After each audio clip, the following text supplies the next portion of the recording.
Good afternoon. My name is Abby Edens, Director of Education at the National World War II Museum, and I want to welcome you to our Lunchbox Lecture program today. Today's program is made possible through our sponsor, ARP Louisiana. Our presenter today is David Kunian, music curator at the New Orleans Jazz Museum. Today's talk, entitled Jazz During World War II, Be-Bop and Other Developments, he will be discussing how this music genres developed out of the swing era of World War II. So without further ado, please help me in welcoming David. Thank you so much, Abby. Again, my name is David Kunian. I am the music curator for the New Orleans Jazz Museum. This talk I'm going to give was part of my lecture series when I was teaching history of jazz at Tulane University about Be-Bop, and this is a section about Be-Bop and developments during World War II. We're going to start off just as kind of a brief, intro just to talk about jazz just for a moment at this point. One thing I just want to point out to just think about it as this is the 1940s and really jazz has been around, give or take 45 years or so, since probably the late 1890s. That it starts off, the interesting thing about it really is that it starts off as kind of an ethnic indigenous folk music, played by African Americans mainly and some Sicilians here in New Orleans. And when you look at folk musics, progress is not something, kind of a progression of a music is not something that really figures into most folk music. It doesn't really progress. Folk music is kind of a lot about preserving the heritage and connection to the past. But one thing jazz does, and it continues to do up until this day, is it progresses. People push the music, people change it, people hear different things in it, add different things to it. And it changes very quickly. There really isn't any kind of other music really that I know of in the history of the world. I mean, I don't want to put it like that, but it's true that within 2 generations, you go from Buddy Bolden, who is the man on the left, to Charlie Parker, the man on the right. Within 2 generations, the music progresses like that, and all the folks in between. Jelly Roll Morton, Coleman Hawkins, Count Basie, Duke Ellington, all these names that you may or may not know and you should know. Lester Young, Billie Holiday. So just as an intro, just think of it, in those terms. What we're going to talk about is the development of what was called Be-Bop music. It is a music that is developed as deliberately being modern, progressive, in the minute, now kind of music. It starts off kind of as an underground and very self-conscious movement, a movement of people who just did not kind of develop naturally. People kind of pushed it, and the musicians who thought about it and tried to and put it together, they were trying to do it. It didn't really happen necessarily naturally. It started out, it was barely recorded. It started out in jam sessions and back rooms and after hours clubs and kind of road band hotel rooms and stuff. It was kind of a rebellion against swing and the popular idea of swing. You have to realize that in the end of the 1930s, swing music was the pop music of its day. Somebody like Benny Goodman was really the Taylor Swift of his day. He was popular. Everyone knew who he was. Girls had pinups of him on the wall, kind of thing. And it came about also at the same time. Not only was Benny Goodman a virtuoso, but he also came about at a time where really the first kind of nationwide mass media, that of radio, could make him a star because everyone could hear from coast to coast, could hear his radio broadcasts and hear what he was doing. And records were selling, and it was the first time records were kind of really pushed. So, people could pick up his music too and buy it. So swing was very popular. Be-Bop is kind of a rebellion against the popular idea of swing. Because as a music becomes popular, really almost anything kind of achieves mass popularity. It becomes simpler, more accessible, And the folks who were playing in these bands were rebelling against the fact that the music was simple, that they were folks, one of 19 people in a big band where nobody knew who they were. They would play 2 hours, 4 hours a night, maybe have one solo and playing the choruses and the arrangements. And also the fact that the music became very much focused on dancing in the audience, with the musicality of it and the music of it being second. Swing kind of became predictable and boring in certain ways. Not all of it, but the mass-produced, the popular, very popular ones. This is something that happens in all music when it becomes popular, is that some of it stays complex and interesting, but a lot of it becomes the same kind of, popular, mass-produced things to making money and commerce rather than art. This happens in all music. It happened, for those of you who came up in the 70s with, prog rock and AOR rock, punk rock, the Sex Pistols being the reaction to bands like Pink Floyd and Led Zeppelin. It's the same kind of thing. The musicians, as I said, were also frustrated by the lack of soloing in swing jazz, where they could, they'd be playing all night and maybe take one solo, and the rest of it, it's kind of playing the choruses and playing the arrangements. Also,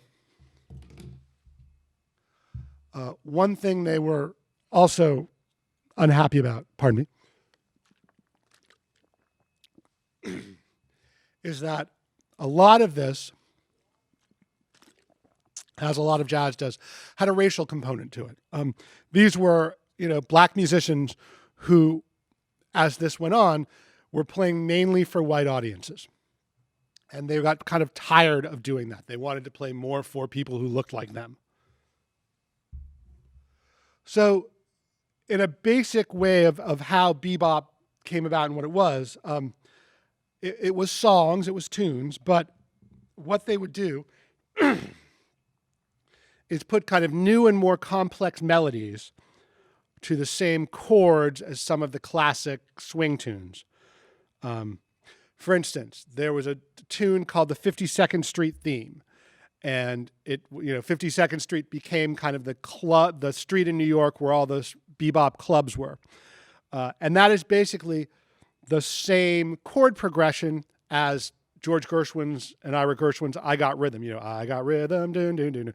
If you don't know it, you have heard it at some point in your life. It is ubiquitous in the song form of America. Another one that Charlie Parker put together was something called Ornithology, and it's really the same chords as the tune How High the Moon. Sometimes they did write entirely new tunes, but a lot of it was kind of based on chord progressions that they knew as swing musicians. There was a whole kind of new terminology for them. They called songs charts instead of just kind of songs. The lineups were basically the same as small groups. There were, generally 4 or 5, maybe a trumpet, saxophone, bass, drum, piano, maybe guitar, maybe no piano. The phrasing that they used in their playing and their solos and the melodies became longer and faster and more complex. When I say more complex, that means they used a lot of the sharps and flats that are kind of blues notes and sharps and flats in the chords. What, for those of you who don't know, were called more accidentals. In fact, there's a very funny line because one of the things that bebop was known for is everyone playing kind of the flatted fifth of the chord. Instead of playing the fifth, they'd play the flatted fifth. And there was a guitar player named Eddie Condon who was a swing musician, ran a couple clubs in New York. And when someone asked him, what is the difference between the swing musicians and the bebop musicians, Condon, who was a very witty man, said, well, those bebop musicians, they flat their fifths. We drink our fifths. Yes, it's a funny thing. Anyway, the notes they played are more regular and steady, but they kept people listening and more off balance in their listening. You had to pay attention more because there were more kind of pauses, more kind of triplets and double times and unexpected intervals between, that they would jump, in their solos and stuff. So more jagged phrases. They also would start and end on the weak beats, the 2 and the 4 rather than the 1 and the 3, and also in between beats. So there was that. Also, as they were playing, they kind of cut across the bar lines. The phrases would not, end in each measure. They would kind of cut across to the next measure. It also was played incredibly fast. This was virtuoso music. We'll talk about that in a sec. In terms of rhythmically, the rhythmic accents were irregular. It was a flowing, lighter beat. It wasn't like some of the kind of swing music that somehow, like, Sing Sing Sing has that kind of boom, boom, boom, ba-doom, boom, go heavy beat. There's a lot more. It was lighter. It flowed differently. There was a lot more played on the hi-hat versus the bass drum. And the patterns were kind of irregular rhythm patterns, based more on polyrhythms rather than kind of steadier rhythms. This was not music for dancing. It was hard to dance to bebop because of the irregular beats. People dancing need regular beats. There was less chords played on the piano, more kind of sparse and jabbing, stabbing, for lack of a better term, notes and chords. When we're talking about the harmonies used altered tones and higher tones in the chord. More dissonant and more angular melodies. When I mean higher tones, most chords are, the first, the third, and the fifth part of the scale. The beboppers would also start playing the 7ths, the 9ths, the 11ths, the 13th as you kept going up in the scale, and also would kind of flat those or put them flat or sharp depending on how things were going and how they wanted to do it. And this made it sound a little more dissonant, not quite as harmonious to our ears at first. And the melodies, as I said, were kind of more jagged and angular. Very much emphasized, instead of playing arrangements like swing music, emphasized improvisation. More kind of, improvisation, making up the melody and the harmonies as you go along. And there was definitely much more musical tension, and in certain ways more emotional tension in the way the songs went and how they felt. The arrangements were generally pretty sparse. The form was usually to play the melody in unison at the beginning of the song. Everyone would take a solo, and then they'd play the melody together at the end. This is stuff that everybody, if you know music, you've heard this kind of form before. Maybe they would trade off brief solos at the end, as they'd say, trading fours, where someone would play, for 4 beats, and then someone would play then the next person would play for 4 beats, and they'd kind of trade off like that. In terms of kind of the culture and the attitude behind bebop, people who played bebop and were into it and did that, they stressed the difference between who they were and who kind of the lay folk, the non-musicians, the squares were. They took their cues a lot from the great swing saxophonist Lester Young, who kind of had the whole idea of being cool and removed, and all of that comes from him. Their behavior and their means of dress and the way they dressed was different. This is where the whole idea of wearing sunglasses all the time came up. They wore berets and fezzes and had goatees, the people who were, beboppers. Their attitude was a lot of times kind of diffident and arrogant and more introverted and more removed from people, kind of laying back. They had their own slang, terms that have now become, ubiquitous for us. New things like, the term like groovy, far out, I dig it, cool. All of these things came out of, the bebop culture. The music and the people they played it kept this kind of attitude while they were playing it. People were not emotional when they played. They were very stoic.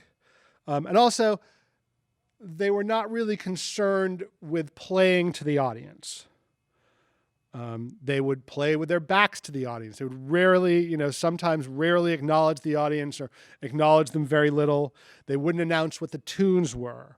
The music and this attitude went from being kind of, in swing, being very hot and emotional, to being very cool and very unemotional. Part of this was they wanted to make sure that they were taken seriously as artists, not just entertainers, which is a tension in African American culture. And, since it, people started realizing, and it became, more of a popular thing, and the main culture started acknowledging it. Everyone wanted to be known as an artist, not as an entertainer. They were very serious about this, and this then became an entire subculture.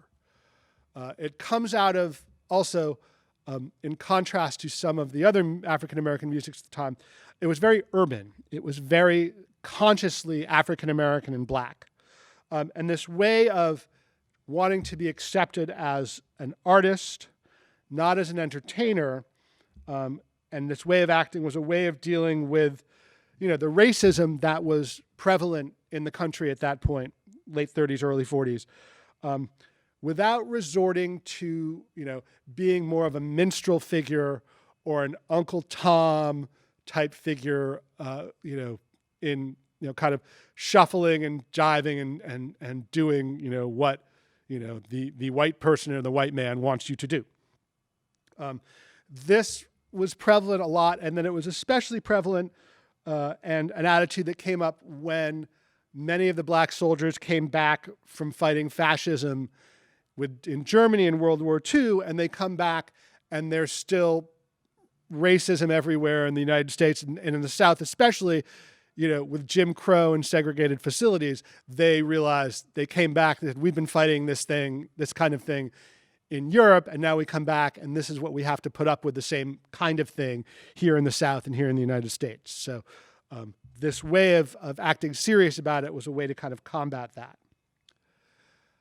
Now, of course, anytime you put out a new kind of music, a new kind of art, there are reactions to it. And the swing musicians who had been playing this hated this music, hated it.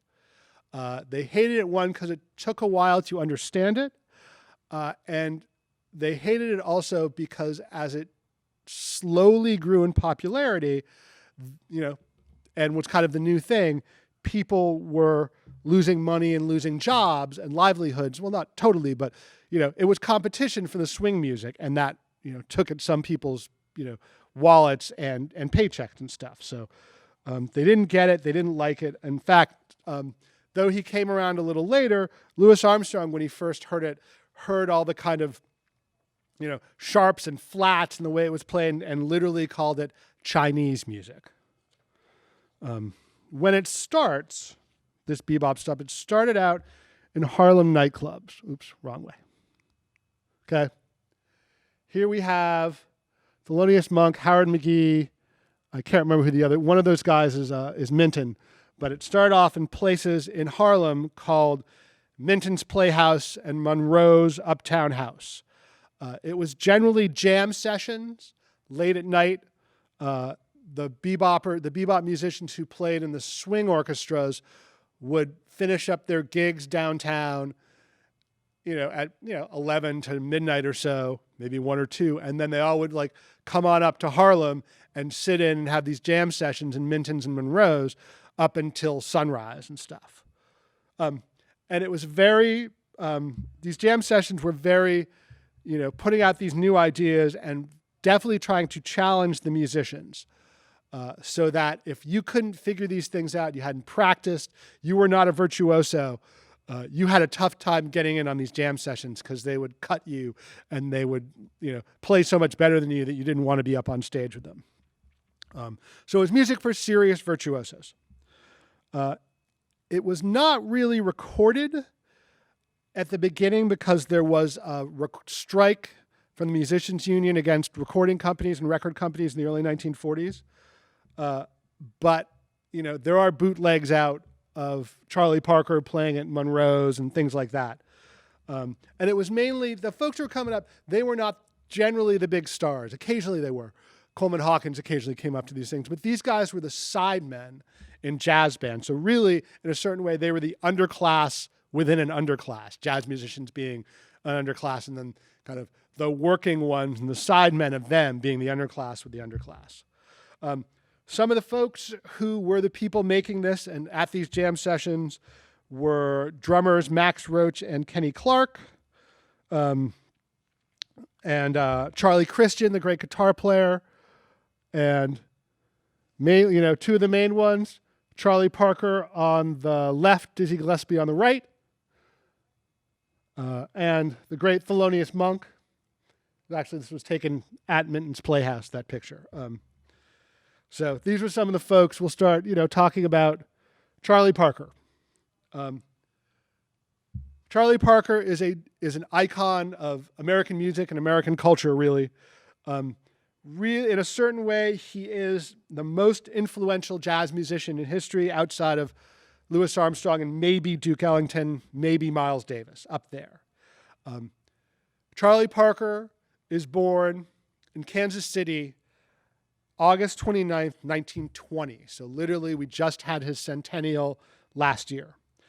He stayed there and he learned to play there. His dad was a Pullman porter, which was a middle class and good job for African Americans back in the 20s and 30s. His dad also was a drinker, which will figure into the way Charlie Parker's kind of intake is soon. He, as a musician, he wandered. He was itinerant. He, went and played. Tried to play in New York for a time. He went to play in summer resorts and things like that. He also spent a lot of time learning Lester Young, the great kind of light tenor saxophonist who played with Count Basie for a while, learning his solos. As a teen, running around kind of the clubs in Kansas City, he started drinking and doing drugs at a very early age. Back in the 30s, Kansas City was really kind of one of the centers of music and just all-out kind of vice, for lack of a better term. It was a wide-open town run by a mob boss whose name I'm blanking on. But you could get anything, and clubs went all night, and anything went. There was music. There was gambling. There was prostitution. There were narcotics. The whole thing. And of course, when people are doing those kinds of vice activities, they generally want jazz music to kind of help them along and make them enjoy themselves even more. So Kansas City was a big, wide open town then, and these things were going on. It was really the center of the music at that point. One of there.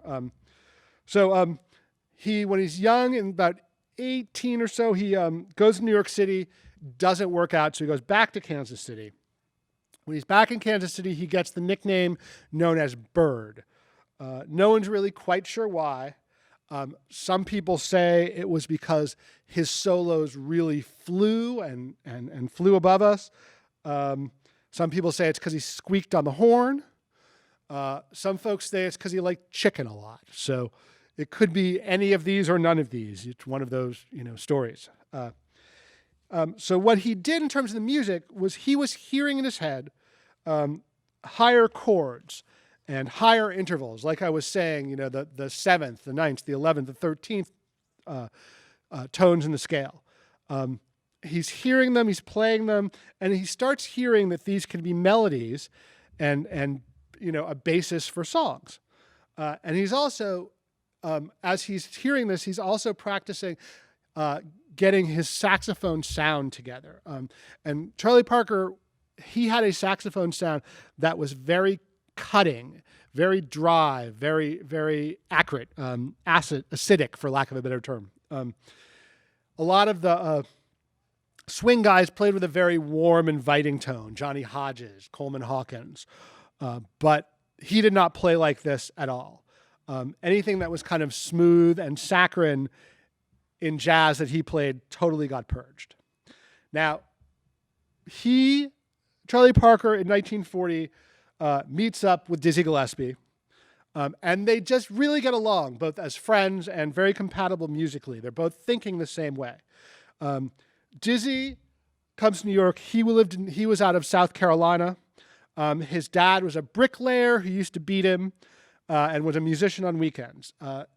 Dizzy obviously doesn't like this and starts practicing hard. He's hearing swing on the radio. He goes to music school in 1933. He then gets out of South Carolina, like many people were at that point, and moves to Philadelphia in 1935 to 1937, then makes the short hop, skip, and a jump to New York City in 1937. He ends up touring with a lot of big bands. He famously has a gig with the Cab Calloway Orchestra. Cab Calloway, he did Minnie the Moocher. And then when he's living in New York, he meets up with Kenny Clarke, the great drummer, and Thelonious Monk. Thelonious Monk is actually born in 1917 in North Carolina, lived in San Juan Hill, the West 60s of New York City. We'll talk about him more, but he played Harlem rent parties, theaters, toured to the evangelical shows. All these guys meet up in New York. They all get jobs playing in the pianist Earl Hines' band in 1942. The band is never recorded. It's kind of the band of Be-Bop. And Diz is in there, Bird, Sarah Vaughan, the great virtuoso vocalist, who took bop harmonies and applied them to singing and scatting. The band never recorded. So we will never really know what that sounded like, but everyone kind of like wish we knew. Dizzy puts together a band, gets a gig on 52nd Street in 1944 at a place called the Onyx Club. Jazz, due to kind of cultural and economic forces in New York, had been moving out of Harlem and the Savoy Ballroom and those kind of places down to 52nd Street. So Dizzy's got this gig, the Onyx Club, in 1944. Charlie Parker gets a gig down there in 1944 too. People start paying attention to the music because it's now, it's not just up in the black neighborhood. It's actually kind of in Midtown Manhattan. No one really understands it, but people are trying to figure it out. The first recording session for it happens in 1945. Charlie Parker and Dizzy Gillespie doing Coco and Now's the Time. So it slowly is getting more popular, and they're playing for a while. Then they get an offer to go to California and play this stuff. People hear about it. This is the first time Be-Bop goes to California. They had kind of heard of it, maybe heard the recordings, the 78s, but had not actually, heard the people doing it. As a popularity-wise, it was maybe a little bit too soon and only goes over kind of okay. But musicians who are there, who are looking again like the East Coast musicians for a different kind of thing other than swing music, they love it. They're really digging it and trying to play it and figure it out. Dizzy goes back. Charlie Parker misses the flight, so he ends up staying in California. He starts recording for a company called Dial Records, and Charlie Parker slowly starts falling apart. He's not eating. His alcoholism is really rampant. His drug addiction has gotten really bad. He ends up doing a famous session of where he can barely play that it gets released, not much to his chagrin later. And then he kind of just loses it. He ends up setting fire to his hotel room, wandering naked down into the hotel lobby. He gets arrested and gets committed to the state hospital in Camarillo, California, called Camarillo State Hospital. He's in there for about 6 months, and he's much better when he comes out. He's healthier. He's got everything together. He actually wrote a tune about it called Relaxin' in Camarillo. So he's hanging out. He's still in California for a while. He ends up going back to New York and slowly but surely getting back into his old habits. His music, the thing is also when he comes back from California, his tone becomes a little sweeter. It's still much more dry than just about anybody else, but it's not quite as acidic and as cutting as it was before he had been in the state hospital. He gets what, relatively major recording contract. Just continues recording fantastic stuff, and does stuff for the Verve label. He goes out with the Jazz at the Philharmonic jam session tours. Does this fantastic record called Bird with Strings. He was kind of the first, jazz musician really to record, or bebop musician to record with strings, which everyone thought he was kind of selling out. But this is a beautiful record, and it's really for, those of you who want to impress your sweetie, Bird with Strings is really one of the most romantic records ever made. But he still continues to deteriorate in terms of his bad ways and erratic behavior. He stops showing up for gigs. He shows up and doesn't play. He's calling up his friends at odd hours. He's, begging money from them. And he does this very much in public, which is just hard for everyone who loves him and loves his music to watch. And this public demise ends up, he ends up then, just dying of a bleeding ulcer and pneumonia in 1955. And the doctor who came to see him and check him out once he had passed away estimated that his age, from just looking at him, was between 50 and 60. Charlie Parker at that point was 34 years old when he died. So he had a very unpleasant demise, but he really did something while he was here. Not only was he incredibly influential, you could not play jazz after Charlie Parker without in some way, shape, or form really kind of dealing what he did to the music and how he changed it. As Charles Mingus said, if Charlie Parker was a gunslinger, there would be a whole lot of dead copycats. But also, he was influential in that, but also as, part of the thing was his lifestyle was very influential too. A lot of people thought that if you wanted to play bebop or play jazz in general, you had to be like, Charlie Parker. You had to do heroin, which in a certain way is, the perfect drug for bebop. It removes you from the world. You get kind of cool and removed from the world you're in. And people think that, in order to play like Charlie Parker and play that music, that's what you had to do. You had to shoot heroin. And what ends up is that a lot of jazz musicians end up getting addicted, getting strung out, and, have health, legal problems, all of that starts, becoming more prevalent. And that's Charlie Parker, a fantastic musician, and, a shame what happened to him.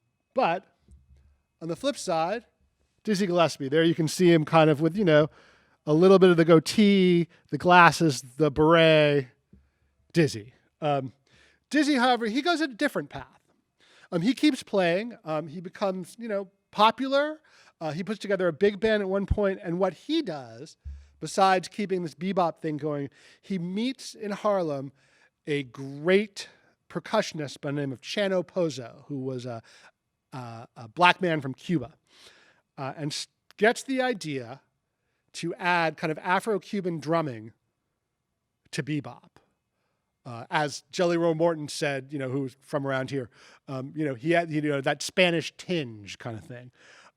This mixture of Afro-Cuban drumming and bebop is totally electrifying. If you can find any of the kind of Dizzy Gillespie mid to late 40s stuff, stuff like Cubano B, Cubano Bop, Manteca, it's incredibly, it's incredibly energetic and wonderful and virtuoso music. There's nothing like it.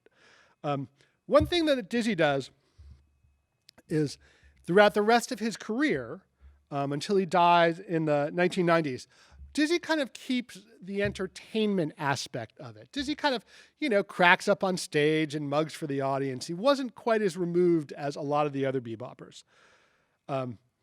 I saw Dizzy Gillespie.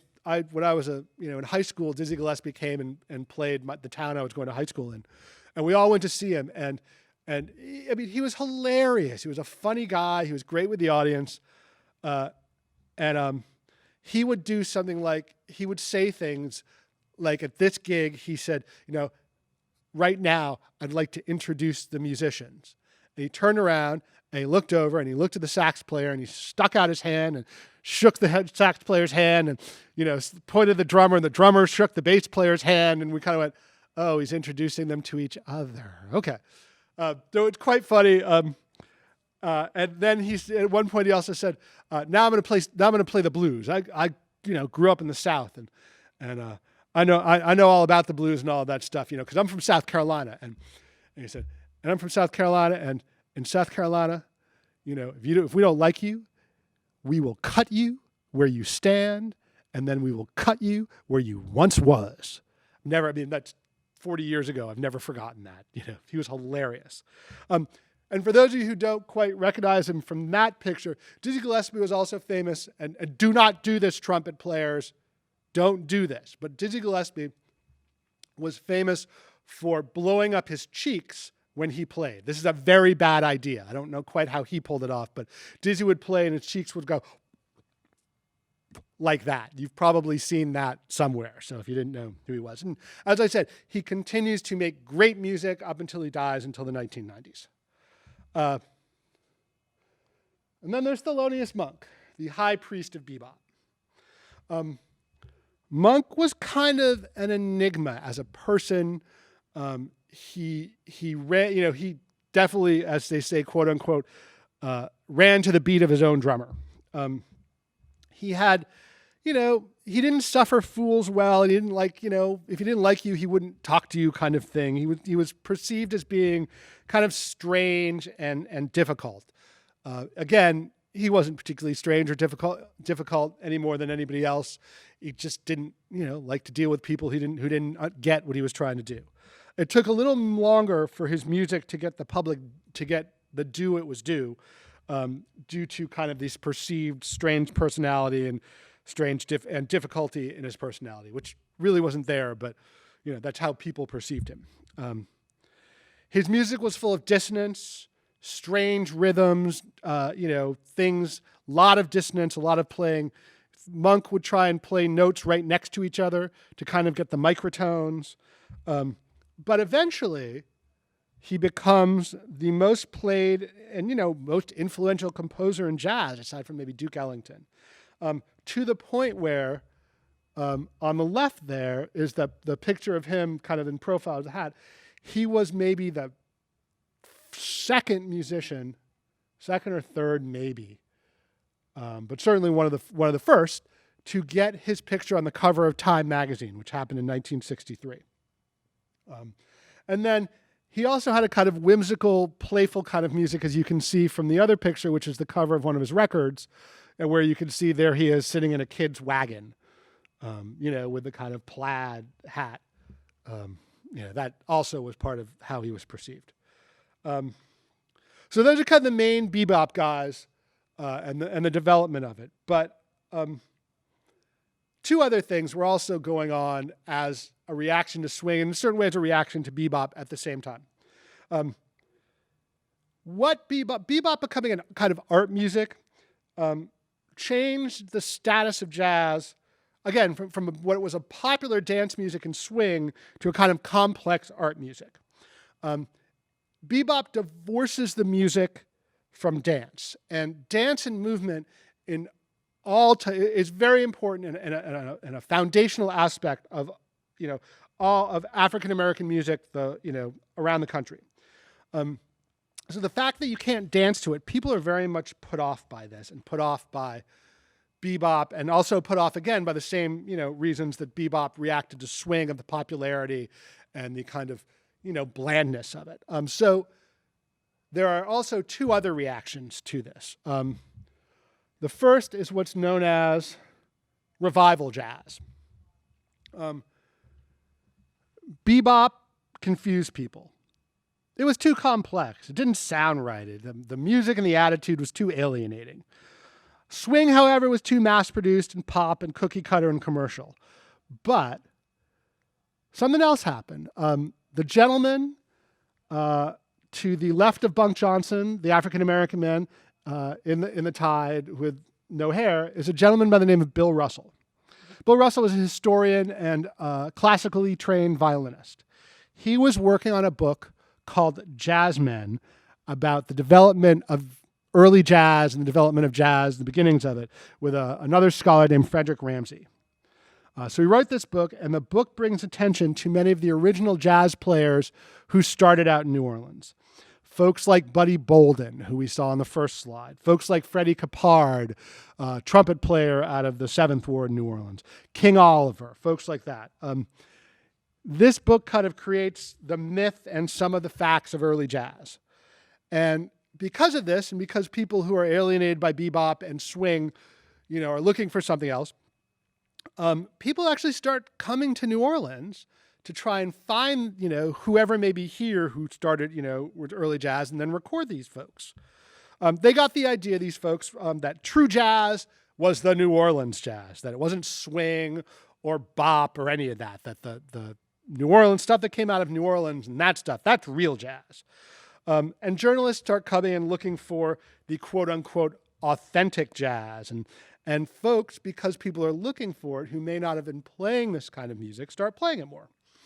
And a lot of these guys were still in New Orleans and Louisiana and still around. Kid Ory was still around. George Lewis was still around. Kid Rania. Sidney Bechet is still around playing. So the main guy, King Oliver, he was not still around, but one of the guys who, they were starting to figure out about. One guy who still was around was a gentleman by the name of Bunk Johnson. Bunk Johnson at that point, who had come up in New Orleans, was living in New Iberia, Louisiana. Bill Russell finds him, brings him to New York, gets him a new trumpet, gets him some new teeth so he can play the new trumpet. Bunk had played with the Eagle Band. That was the band Buddy Bolden, the kind of mythical first man of jazz, played with, and took it over after Bolden went crazy, but had been retired. Bunk starts then, when people start getting interested in him, doing interviews and stuff, he says that he taught Louis Armstrong, that he invented jazz. Bunk lied about all of this. Armstrong later said he knew Bunk, but Bunk didn't teach him jazz, and Bunk didn't invent jazz. But Bunk starts playing again, and he brings up a great clarinetist who later, played in New Orleans. George Lewis played with Preservation Hall for years in his new band, and gets George Lewis famous. And Bill Russell, and he starts going on tour as being the exemplars of what real jazz is. Now, people, were coming and trying to find this. Mainly, white researchers and white record collectors were finding them. And recording them, and white musicians were starting to play this, much like the blues revival in the 1960s. When people were finding Son House and Skip James and Fred McDowell and stuff. Folks who started coming up and doing this with the revival stuff. People like Lou Waters and Turk Murphy and the Yerba Buena Jazz Band. Some of it is as good as the stuff in the 1920s. Most of it, not that much. Some of the swing musicians, such as Eddie Condon and Pee Wee Russell, start playing it, but they add more swing rhythms than the kind of early New Orleans jazz rhythms to it. This music also becomes very popular overseas. England, Rome, Stockholm start playing this specifically. And as an alternate to bebop, it starts, again, taking off among certain folks. For instance, in 1947, Louis Armstrong kind of gives up his big band and gets together a smaller, quintet, sextet, septet. And Louis Armstrong starts playing more of his older stuff and playing a smaller version of this. And even though, some of it is not as good as the 20s, it develops and people play it and becomes really a vital piece of jazz. And it's still a vital piece of jazz. And what Louis Armstrong did in those years was vital and fantastic music. Now, as an aside, people who favor this music over the bebop and the more modern stuff get known as a term that you may hear every so often for people who like this, called moldy figs, F-I-G-S. And it was the moldy figs because they like this old jazz that was so old it was moldy kind of thing. And there was definitely a conflict between the folks who favored bebop and the folks who favored more traditional jazz, the moldy figs. Really, this was very much a tempest in a teapot in a very small subculture. But to the people who were in it, it was very real. For instance, Bill Russell, who we saw earlier in the slide, Bill Russell, when he was asked to participate in the Downbeat Critics poll, Downbeat, the jazz magazine, he said he would not vote for any group that had a saxophone player in it because New Orleans bands didn't have saxophones in it. Therefore, any band with a saxophone was not real jazz. So this is how kind of seriously some of these folks took it. There was one other thing that kind of made that started kind of being popular, which leads into a lot of popular music today. As bebop again becomes more of an art music of rebellious virtuosos, small group swing, quintets, sextets, septets of swing music continues to keep people dancing and engaged with the band. This music becomes known as really jump blues. Really, when you listen to it, there isn't really much of a gap between kind of jump blues and jazz. The style focused on blues being played at a fast tempo, short, kind of punchy ensemble riffs, brash vocals, and lyrics that could be satirical, serious, risque, socially relevant, often very humorous. The main guy who does this, who everyone should listen to because he's fantastic and continues to be vital music as we listen to it, is a gentleman by the name of Louis Jordan. Louis Jordan was a tenor sax player who had a band called the Timpani Five. And he had literally between 1942 and 1951 had 60 charts on the hits on the charts. He started with the great drummer Chick Webb, and then started his band the Timpani Five. And his band, he took over pop music in a certain way. The music was drawn, from humorous, anecdotes and drawn from really everyday life and Southern black culture, the good, the bad, and the ridiculous. It, portrayed, black life, the romantic life. We had a great song about a fish fry called the Saturday Night Fish Fry. And it was, portrayed black life, but there were, politics could be interpreted into it. The tune, for instance, Saturday Night Fish Fry, talks about Louis Jordan being in New Orleans, ending up on Rampart Street. He goes to, ends up at a fish fry where everyone's dancing, everyone's eating fish, everyone's having a grand old time and flirting and stuff. And then it gets busted by the cops for, really no reason, and they all get taken off to jail. So again, here is this, hilarious slice of African-American life in the 40s, 50s with, a little bit of politics of them getting busted by the cops interspersed into it. Again, it mixed great playing with entertainment. There were skits involved. Louis Jordan was known for wearing, would have outlandish glasses, funny hats, very much vaudeville influenced. The guitar playing and the kind of whole attitude was a direct influence on Chuck Berry, on B.B. King, on Ray Charles. B.B. King and Ray Charles covered Louis Jordan tunes for their entire career. And eventually what it does, it leads into rock and roll and rhythm and blues, and it becomes a direct influence. Louis Jordan is a direct influence on that. And then, of course, as everything old becomes new again, in the late 1980s, the early 1990s, even the early 1980s, this music kind of comes back. Joe Jackson, the great British singer, songwriter, pianist, does an entire record of kind of jump blues called Joe Jackson's Jump and Jive, where he does Louis Jordan and Cab Calloway tunes. There is a Louis Jordan musical put on by Clark Peters, who you may know from The Wire and Treme. He played the Big Chief in Treme. Before all of that, he staged a musical that was very popular in New York called Five Guys Named Mo, where they did an entire night of Louis Jordan tunes. And then kind of, the revival of swing bands in the late 80s, early 90s. Big Bad Voodoo Daddy, the Royal Crown Revue, Brian Setzer. And this music becomes popular for a scant moment, but it gets played again. So again, Everything old is new again.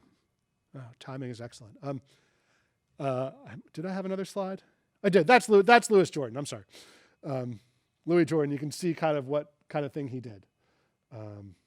From the Booker T. Washington, Booker T. Washington Auditorium in New Orleans. So anyway, that is all that, I have to say about, all of these developments in a very crucial time in American music. Are there questions or, does anything come up? Yes, we do, David. So one of the questions that we had is actually about were there any female bebop artists? And if you could talk a little bit about that. Goodness, were there any female bebop artists? I want to, you know what? I don't think that, there were some singers, Sarah Vaughan mostly, but I'd have to think if there are any female ones. Certainly, as things go in our, country and the way things are, the best known ones were male. I'm racking my brain right now to think if there are any women who did it. I would have to look into that. I'm certain there must have been some of them doing it, but the ones I know are mostly, vocalists Anita O'Day, Sarah Vaughan, folks like that. So. Excellent. And another question that came in from Liz, she's saying, can you talk a little bit about radio stations and the influence on the industry? Well, in terms of swing music, swing doesn't get as popular in general without radio being around.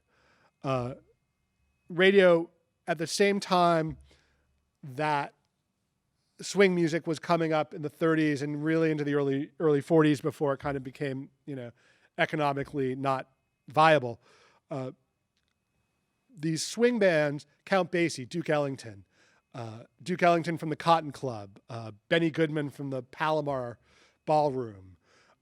These broadcasts brought what was previously a kind of, territorial local thing to the ears of everyone around the country. That someone who, if you were in Des Moines, you could hear Benny Goodman in California, even though you had, never been there and probably wouldn't have a chance to go there. And when you combine that with the fact that records were, being mass produced and the whole, recording industry in 78s were getting more popular and coming through, and more were being made as a mass media, not only could you, hear this, but then you wouldn't be stuck going, oh, I wish I could hear this again kind of thing. You could, go down to your record store and they might have a Benny Goodman 78. If they don't, you could probably order one, and RCA Records or Columbia Records, whatever he was on, would send them to the local record store in Des Moines. So radio helps get these bands popular and gets them a nationwide audience. Excellent. Do you think that there's a relationship between bebop and like the beat poetry that happens? Oh yeah. One of the guys, I think if I can say this right, at the Mintons and Monroes in the early 40s when Monk and Bird and Diz were all playing up there, there was a student at Columbia who loved this stuff, and he would be in the front row every night. He'd be there all the time, okay? To the point where they actually wrote a song about him called, Kerouac, because his name, it was Jack Kerouac. He loved this stuff so much. And as that, as he starts writing and starts slowly, it takes a little while for Kerouac to become, famous, but on the level that he is now. But as he's hanging out with, the other, fine writers and poets, Allen Ginsberg, Herbert Huncke, William Burroughs, all of these guys, Gregory Corso, all of these guys are listening to this and hanging out with these guys and getting to know them and, trying to put that kind of, longer, jagged, very much flowing, improvised music. They're trying to figure out a way to do that with words and sentences. And if you read the best Kerouac or Ginsberg for that matter, even though some of it came out a little bit later than bebop being developed, they do a pretty good job of getting that stuff together. And if you you read On the Road, that's a good one, Subterraneans, the descriptions of what it was like to be hearing these guys. On the Road, there's a great description of hearing. George Shearing wasn't necessarily a bebop musician, but the descriptions of jazz and the milieu and stuff are beautiful and virtuoso and incredibly well done. So yes, they were a great influence, and Ginsberg knew Monk for years and would go hang out with them, and there are hilarious stories about that and stuff. So excellent. And if our listeners and those who are watching today are interested in reading a little bit more about bebop and these other genres that came out of swing music, do you have any kind of books that you would recommend, any albums or any kind of film that would also be of interest? Anything. I mean, any Charlie Parker basically you can find is great.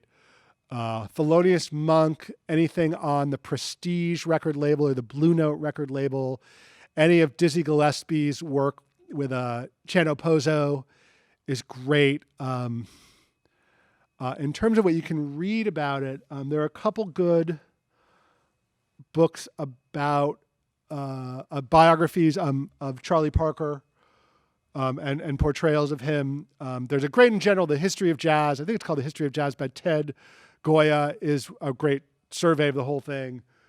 There's a great biography of Louis Jordan. In terms of the revival stuff, Jazzmen is great, and you can find all sorts of, great portrayals of, the New Orleans revival and things like that.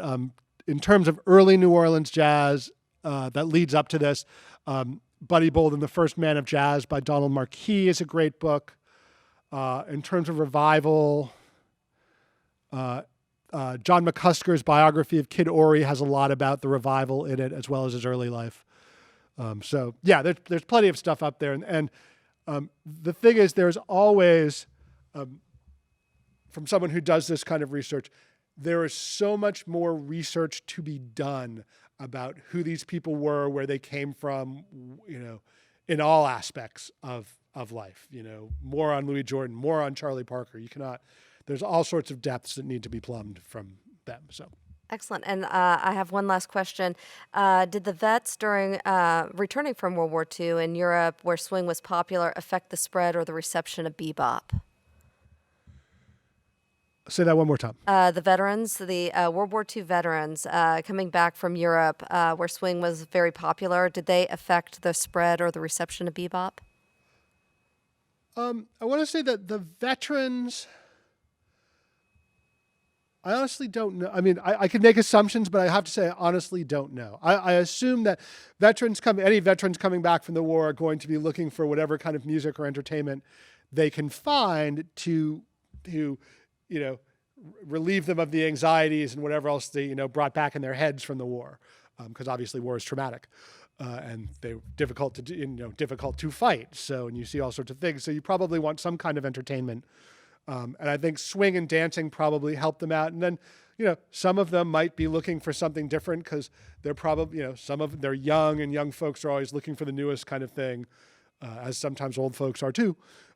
So that might have helped kind of popularize bebop. But again, that is just something I am assuming and thinking to myself off the top of my head. I do not know if that is true. Just an assumption, but that's what I think. Well, excellent. Well, thank you so much, David. And also to the New Orleans Jazz Museum for today's talk. We also want to thank ARP Louisiana as our sponsor. We hope that you'll join us on March 17th for our next Lunchbox Lecture Talk, which is with Tom Chikansky, Senior Curator at the National World War II Museum, on a talk that will focus on trench art created during World War II. For a full listing of our programs, please check out our website at www.nationalww2museum.org. Thank you for joining us, and we'll see you next time at the World War II Museum.